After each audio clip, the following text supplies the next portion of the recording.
Comment? Non, ils me disent qu'ils ne m'entendent pas. C'est bon? Super. Bon, bah écoutez, bonjour à toutes et à tous. Je m'appelle Ronan Karadec. Je suis le cofondateur, enfin, je suis un des cofondateurs de Coolroof et j'occupe le poste actuellement de directeur général. Donc, je vais vous parler de Coolroof. Alors, d'abord, quelques données sur le réchauffement climatique. Bon, ce sont des choses que vous savez, toutes et tous. Donc, on parle du forçage radiatif. C'est-à-dire que les rayons du soleil, il y a à peu près 70% des rayons du soleil qui passent au travers de l'atmosphère et qui vont frapper un certain nombre de surfaces.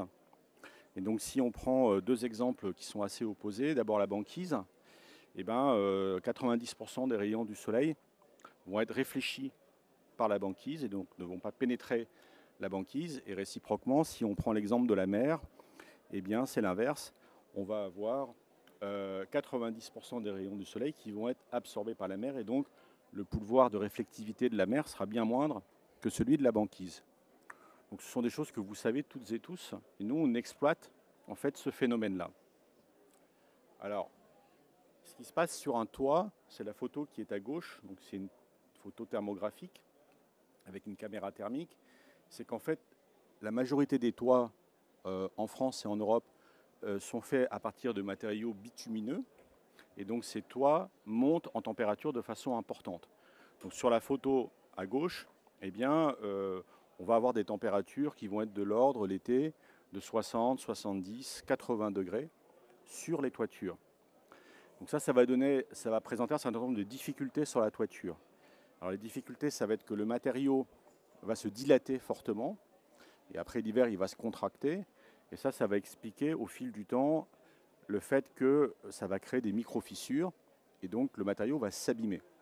Deuxièmement, si vous avez des installations techniques sur le toit, par exemple des condenseurs si vous avez une installation de réfrigération, si vous avez des rooftops, des clims, etc., le fait que la température de surface sur le toit soit aussi élevée, ça va créer un certain nombre de difficultés pour ces appareils techniques.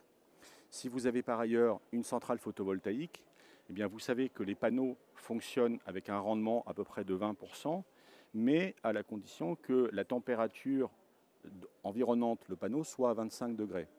Quand vous êtes à 80 degrés, en gros, vous perdez 1,5% de rendement par degré d'élévation. Donc vous allez perdre en rendement du panneau de façon assez significative. Donc il vaut mieux avoir un toit blanc qu'un toit noir quand vous avez une centrale photovoltaïque. C'est ce qui explique par exemple que dans des pays comme la Suisse, par exemple, où on a une température de l'air qui est relativement fraîche à 1000-1500 degrés, le panneau fonctionne beaucoup mieux que le même panneau avec une irradiation supérieure, par exemple, au Sahara. Donc, ça va créer un certain nombre de difficultés sur le toit. Par ailleurs, autour du toit, ça va générer ce qu'on appelle l'îlot de chaleur urbain, puisqu'en fait, la température au niveau d'une ville ou d'un quartier aura du mal à s'évacuer. Donc c'est ce qui explique qu'en plein centre-ville de Paris ou ailleurs, vous avez une température supérieure de 2, 3, 4 degrés par rapport à la campagne à une cinquantaine de kilomètres de là. Et enfin, ça va créer un certain nombre de difficultés à l'intérieur du bâtiment. Et ça va dépendre de la résistance thermique du toit. En gros, quand vous avez une résistance thermique supérieure à 6, 7, 8, en fait, l'intérêt de Coolroof est clairement moindre. Mais réciproquement, quand vous avez une résistance thermique faible, par exemple pour un bâtiment qui a 10 ans ou 20 ans, par exemple inférieur à 4, une partie de la température que vous avez stockée sur votre toit va se transférer à l'intérieur du bâtiment. Donc, la problématique des ICU, c'est sur le toit, autour du toit et à l'intérieur du bâtiment. Alors nous, qu'est-ce qu'on fait? En fait, c'est un revêtement liquide qu'on applique sur le toit. Et immédiatement après la pose du revêtement, la température du toit va être divisée par 2. C'est-à-dire que là où on avait 80 degrés, on n'aura plus que 40 degrés. Là où on avait 70 degrés, on n'aura plus que 35 degrés, etc. Et donc, le toit reste à température avec Coolroof. Je précise que la pose du revêtement est facile, en ce sens que c'est une acrylique aqueuse Il n'y a pas de difficulté particulière, ce n'est pas intrusif par rapport au bâtiment, donc la personne qui exploite le bâtiment peut continuer à exploiter son bâtiment très facilement, et donc nous, on peut intervenir sur le toit de façon non intrusive. On se rend compte qu'avec le changement climatique, on a une dérive des températures. Notre ministre de l'Environnement nous parle d'une France à 3 à 4 degrés.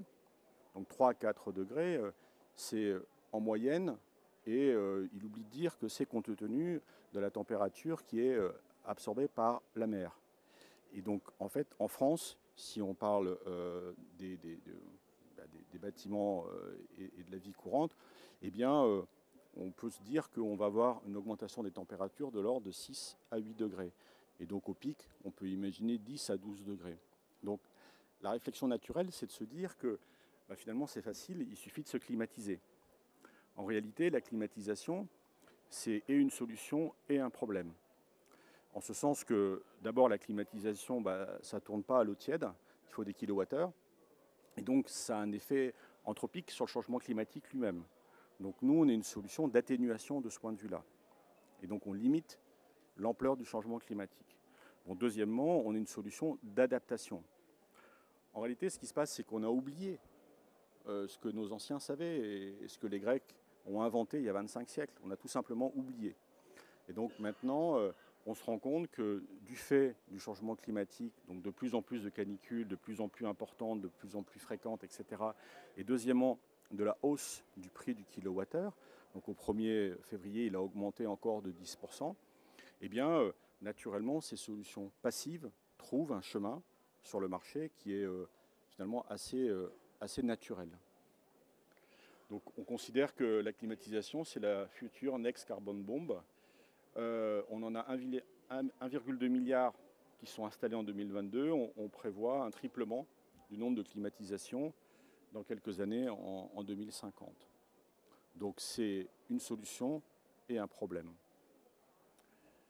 Donc l'intérêt de la solution Coolroof France, c'est qu'on est une entreprise française, on formule et on fabrique notre matériau en France. On a des gains de température qui sont à peu près entre 4 et 8 degrés. Donc ça va dépendre de où se situe le bâtiment et de la résistance thermique du bâtiment. On a des réductions de climatisation entre 20 et 50% quand le bâtiment est climatisé. En gros, comme vous savez, à peu près 1 degré, c'est 8% de demande électrique en plus. On prolonge la durée de vie des toitures et des étanchéités d'environ 10 ans. Pas de reprise de charpente ni d'interruption d'activité. On est à moins d'1 kilo par mètre carré. Et donc, de ce point de vue-là, parmi les solutions qui sont usuellement sur le marché, comme la végétalisation ou les panneaux photovoltaïques, on n'a pas du tout de problème de descente de charge.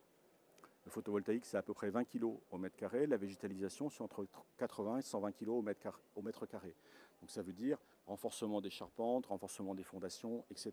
Donc typiquement, nous, ce qui nous intéresse, c'est les bâtiments existants. Parce qu'au final, le problème de la transition énergétique de la construction en France, c'est le problème du stock. C'est comment on gère la question du stock de bâtiments dont la durée de vie conventionnelle est de l'ordre, bon, si on met Notre-Dame de Paris de côté, mais la durée de vie conventionnelle des bâtiments en France, c'est de l'ordre de 50 ans. Donc comment on fait pour faire transiter des bâtiments qui ont 50 ans, 45 ans, 40 ans, 35 ans, etc. On a un ROI entre 3 et 5 ans. On accompagne évidemment le décret tertiaire. Nos produits sont éco-conçus, biosourcés, non polluants. Donc c'est une acrylique en forme aqueuse. On est éligible au dispositif C2E et on a un statut ESS. Donc voilà quelques exemples de bâtiments, donc des bâtiments commerciaux, bâtiments pharma, data center, écoles, etc. Donc ça peut être des bâtiments climatisés ou non climatisés. À ce jour, on a fait à peu près 1 million de mètres carrés depuis notre création en 2015. Et voilà un exemple de bâtiment. Alors c'est un bâtiment qui est climatisé, qui est à Brive-la-Gaillarde. C'est un bricot-dépôt, pardon. C'est un bricot-dépôt. Donc, qu'est-ce qu'on constate? C'est avec. En fait, on n'a pas une partie du bâtiment qui était la partie surface de vente et on se compare par rapport à la partie réserve. Donc, on gagne 7,5 degrés quand on compare les deux parties de bâtiment. En termes de confort, Donc, en fait, sur ce bâtiment, la clim décrochait. Et donc, les consignes de température qui étaient en gros 18, 26, en dessous de 18, je chauffe, au-dessus de 26, je refroidis. La clim, donc les rooftops, n'arrivaient pas à étaler le besoin. Et donc, on avait un nombre d'heures de température supérieure à 25 degrés qui était significatif. Et donc, ce nombre d'heures s'est effondré. On est passé à peu près de 250, 400 heures corrigées des DJU. On est passé à 40 heures. Et enfin, en termes d'énergie, eh ben, si on compare post-cool roof par rapport à avant, on a un gain, dans le cas présent, de 41%. Donc ça, c'est sur un bâtiment en H2 à Brive-la-Gaillarde. Donc, écoutez, voilà ce que je voulais vous dire. Et donc, j'écoute avec plaisir des questions, si vous en avez.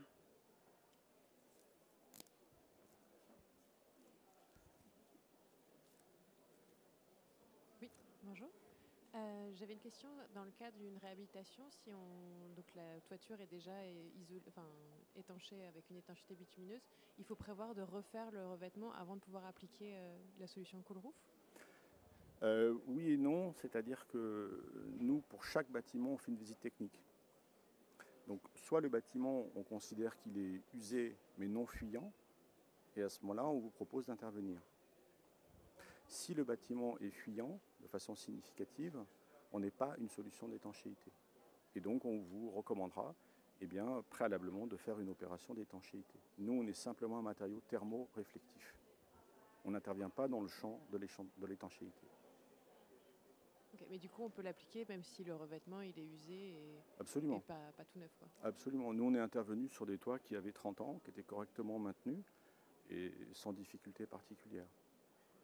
Merci. Oui, bonjour. Bonjour. Est-ce que c'est pris en compte? Je pense pas. Mais est-ce que c'est pris en compte, et si jamais c'est pas le cas comme je pense, est-ce que c'est amené à être pris en compte dans la réglementation environnementale, notamment la partie thermique, De quelle réglementation environnementale vous voulez parler? pour la construction neuve? Alors, par exemple, la RE 2020. Oui. Nous, d'abord sur la RE 2020, on a une FDES, on a fait une analyse de cycle de vie du berceau à la tombe. Donc on n'a pas de problème, on a la documentation et on a fait tout ce travail-là il y a 3 ans. Et après, ça rentre dans les moteurs de calcul, Pléiade, etc., etc. Et donc ça a un effet bénéfique sur le comportement thermique du bâtiment. Mais une fois encore, ça va dépendre de la résistance thermique du bâtiment. Si vous avez une énorme résistance thermique, le gain sera moindre, et réciproquement. Donc oui, on rentre dans la réglementation naturellement RE 2020 et on répond aux objectifs du décret tertiaire.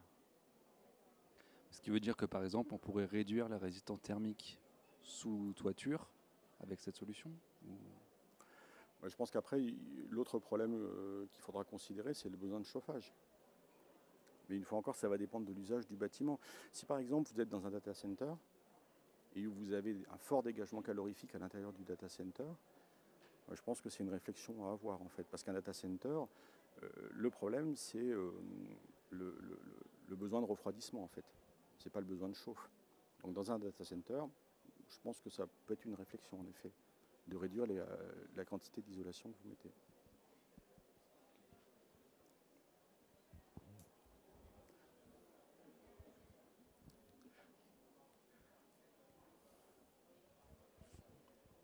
Bonjour. Bonjour. Est-ce que vous aurez un ordre de grandeur de prix au mètre carré Bien sûr. Oui. Donc fourni, posé, quand le toit est raisonnablement propre, c'est à peu près 20 € hors taxe par mètre carré, fourni, posé. Merci. Je vous en prie. Alors, il y a des petites exceptions qui sont un peu plus compliquées. C'est par exemple le cas des toitures amiantées, où il faut intervenir sous SS3 et SS4. Et là, ça va renchérir le coût d'intervention sur la toiture pour tenir compte de la réglementation amiante. Mais pour un bâtiment classique, que ce soit une membrane bitumineuse, un bac acier, un fibro non amianté, une tuile, que sais-je, du zinc, eh bien, ça va être à peu près 20 € hors taxe du mètre carré fourni posé.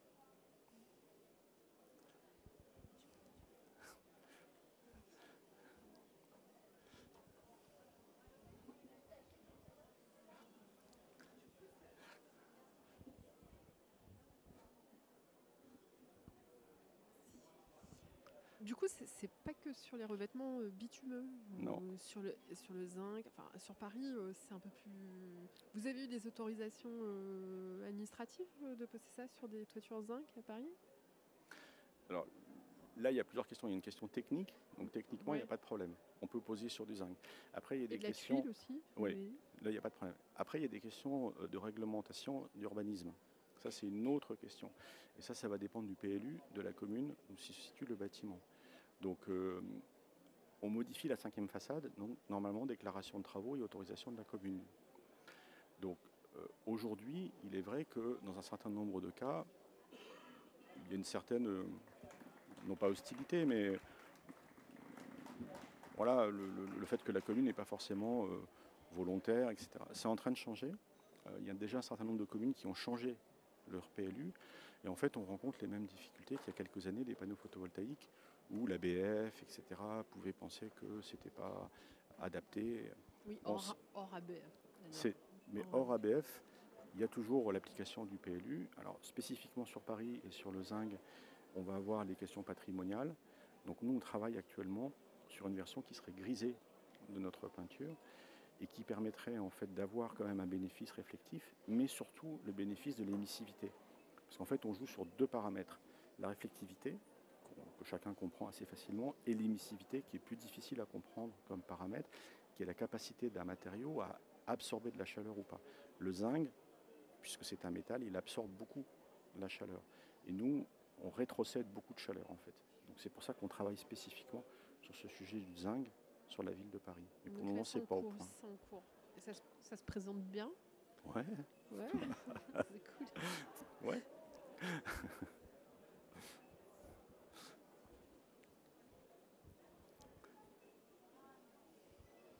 Bonjour. Bonjour. Est-ce que dans le cas de, comment dire, est-ce que votre solution est applicable dans des régions comme le Nord, par exemple, qui a des bâtiments avec une forte demande de chauffage mais peu de climatisation? Est-ce que c'est intéressant d'appliquer votre solution dans ces régions-là, notamment dans le tertiaire, par exemple? Je pense que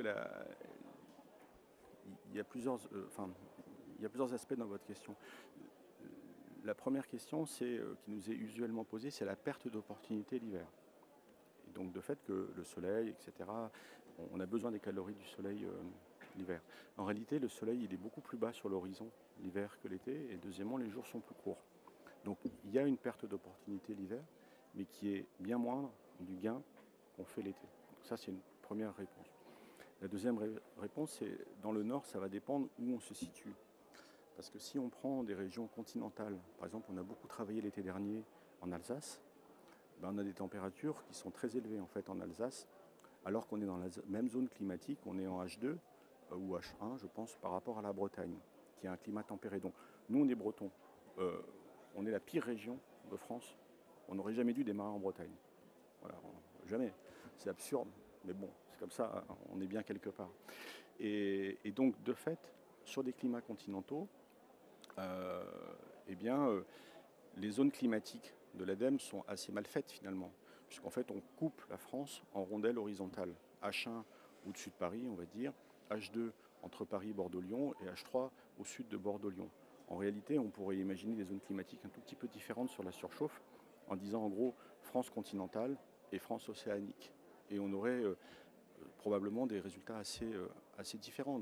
Par exemple, une ville comme Grenoble, il fait hyper chaud l'été, quoi. Et pourtant, on est en H2 comme Brest. Donc, je pense qu'il faut regarder au cas le cas. Donc, après, l'autre paramètre, si on se projette au-delà de la France, eh bien, c'est qu'en France, on a un kilowattheure qui est peu carboné. Donc, le kilowattheure clim, on considère que c'est à peu près 130 grammes de CO2 par kilowattheure. Si vous allez en Allemagne, c'est 400 grammes. En Pologne, c'est 500 grammes. En Norvège, c'est 20 grammes.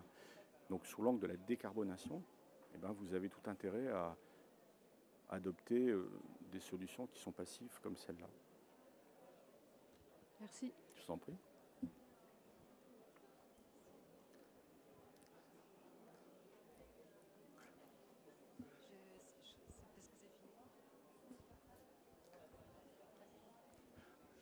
Oui, bonsoir. Bonsoir. J'avais une question dans une de vos slides. Vous parlez d'une durée de vie de ce matériau de 20 ans. Oui. C'est-à-dire au bout des 20 ans, c'est les propriétés qui diminuent. On peut repasser du coup comment se fait soit la maintenance ou comment on prolonge du coup les propriétés du matériau. Alors, d'abord sur les 20 ans, c'est une question qui est très importante parce que finalement, par rapport à ce qu'avaient mis au point nos anciens avec de la chaux, la chaux c'est un matériau qui est super. Le seul inconvénient, c'est que le matériau il est mangé par les UV. Au bout de 2 ans, 3 ans, il faut recommencer. Donc nous, on a beaucoup travaillé sur un vernis avec un grand chimiste français qui s'appelle Arkema et qui nous a permis de mettre au point ce vernis et donc d'avoir une très longue longévité. Au bout des 20 ans, d'abord on n'y est pas puisque nous on a été créé en 2015 et donc on ne sait pas. Nous ce qu'on pense c'est qu'au bout des 20 ans, il faudra réappliquer la même peinture puis repartir sur un nouveau cycle. Voilà ce qu'on pense aujourd'hui, ce qu'on peut vous dire. D'accord, merci. Bon, écoutez, je crois que c'est la fin de cette conférence. Merci à tous et à toutes de votre écoute.